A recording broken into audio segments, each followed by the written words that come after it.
एक बयान, कुछ शब्द और पूरी दुनिया में एक बेचैनी।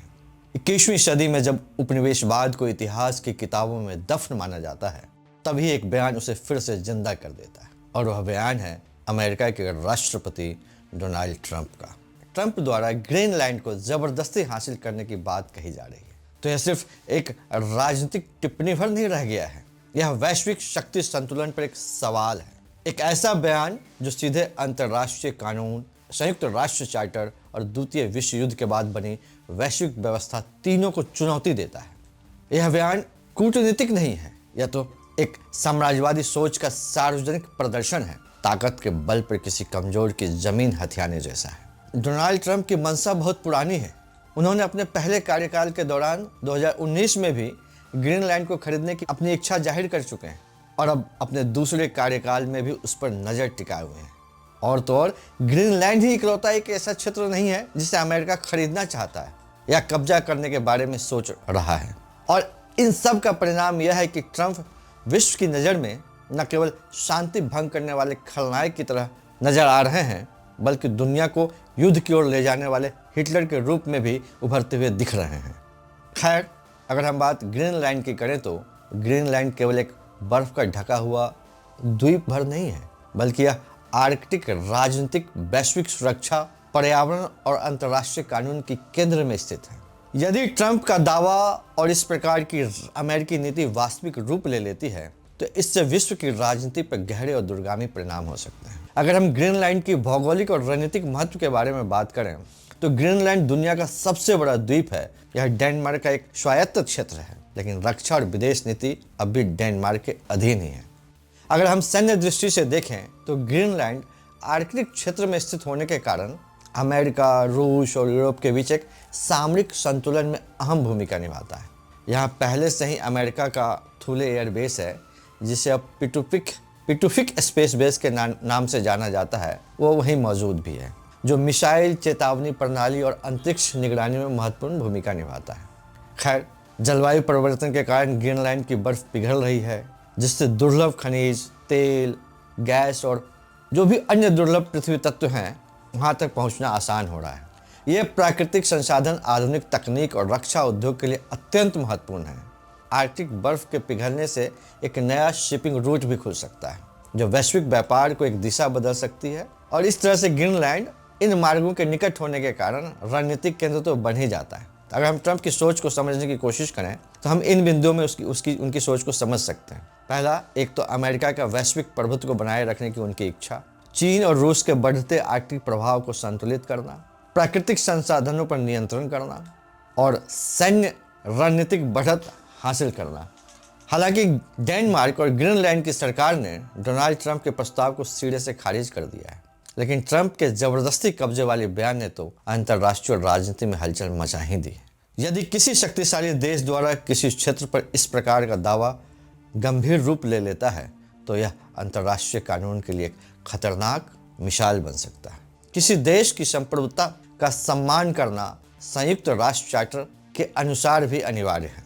ग्रीनलैंड के मामले में ट्रंप का दावा यह संकेत देता है कि वह आर्थिक और सैन्य शक्ति के बल पर क्षेत्रीय नियंत्रण को संभव करना चाहते हैं। उनकी औपनिवेशिक मानसिकता की वापसी, किसी भूभाग को खरीदने की सोच आधुनिक विश्व में औपनिवेशिक युग की याद दिलाती है। इससे छोटे और स्वायत्त क्षेत्रों की सुरक्षा पर प्रश्न चिन्ह लग सकता है और अन्य विवादों को बढ़ावा भी मिलेगा। यदि अमेरिका ऐसा करता है तो चीन, ताइवान, रूस, यूक्रेन या दक्षिण चीन सागर जैसे विवादों में भी जो क्षेत्र है वो विवादों में भी पड़ सकते हैं और बड़े देश अपने दावों को वैध ठहराने का प्रयास कर सकते हैं और वह अमेरिका का उदाहरण दे सकते हैं। खैर, ग्रीनलैंड डेनमार्क का हिस्सा होने के कारण ट्रंप का दावा सीधे तौर पर अमेरिकी यूरोप संबंधों को प्रभावित करेगा। डेनमार्क नाटो का सदस्य है। इस प्रकार का दावा नाटो के भीतर अविश्वास और तनाव को जन्म दे सकता है। यूरोपीय संघ इसे अमेरिकी दबाव के रूप में देख सकता है, जिससे यूरोप अमेरिका से रणनीतिक दूरी बनाने की कोशिश कर सकता है। ग्रीनलैंड पर अमेरिकी दावा रूस और चीन दोनों के लिए चिंता का विषय बन सकता है।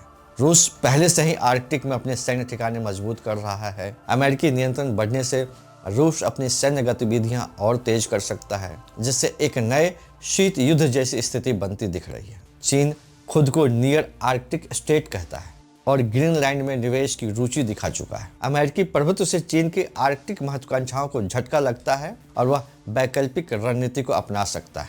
इस प्रकार ग्रीनलैंड वैश्विक शक्तियों के बीच प्रतिस्पर्धा का नया केंद्र बन सकता है। ट्रंप के दावे का एक बड़ा परिणाम आर्कटिक क्षेत्र का तेजी से सैन्यीकरण हो सकता है।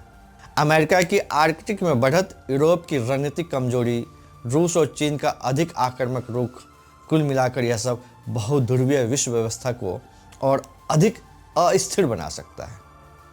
ट्रंप का यह दावा दर्शाता है कि महाशक्तियां अब भी भूभाग को रणनीतिक संपत्ति मानती हैं। इससे छोटे देशों और स्वायत्त क्षेत्रों में असुरक्षा की भावना जन्म लेगी। वैश्विक शासन संस्थाओं की कमजोरी का संकेत दिखने से दुनिया भर में भू राजनीतिक अव्यवस्था उत्पन्न होगी। ग्रीनलैंड को जबरदस्ती लेने की बात सीधे संयुक्त राष्ट्र चार्टर की धाराओं का उल्लंघन है।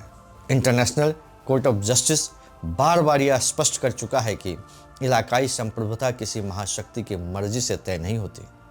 कोसोवो, नामीबिया, ईस्ट तिमोर, हर केस में एक ही सिद्धांत लागू हुआ, लोगों की सहमति के बिना कोई भी दावा वैध नहीं है।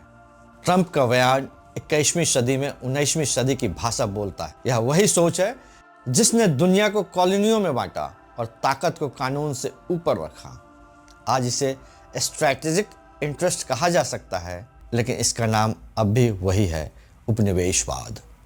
इससे अंतर्राष्ट्रीय कानून, संप्रभुता, आर्कटिक राजनीति, पर्यावरण संरक्षण और वैश्विक संतुलन सभी प्रभावित हो सकते हैं। यह प्रकरण दर्शाता है कि 21वीं सदी में भी भू राजनीतिक संसाधनों, राजनीतिक स्थानों और शक्ति प्रदर्शन के इर्द गिर्द ही घूमती है। ग्रीनलैंड का मामला विश्व समुदाय के लिए एक चेतावनी है और इसे सहयोग, कानून और पारदर्शिता के माध्यम से ही संभाला जा सकता है, न कि शक्ति और दबाव की राजनीति से। यह सिर्फ ग्रीनलैंड की कहानी नहीं है, यह पूरी वैश्विक व्यवस्था की परीक्षा है। सवाल यह है कि क्या दुनिया अब भी कानून से चलेगी या ताकतवर नेताओं की जुबान से। ट्रंप दुनिया को शांति का पाठ पढ़ाते पढ़ाते हिटलर का लवादा ओढ़ रहे हैं। अब उन्हें यह तय करना है कि वो इतिहास में किस रूप में दर्ज होना चाहते हैं, द हिटलर ट्रंप और ट्रंप द पीस कीपर। मर्जी उनकी। आज की एपिसोड में बस इतना है। अपने दोस्त विकास सिंह को दीजिए इजाज़त। नमस्कार, धन्यवाद, जय हिंद।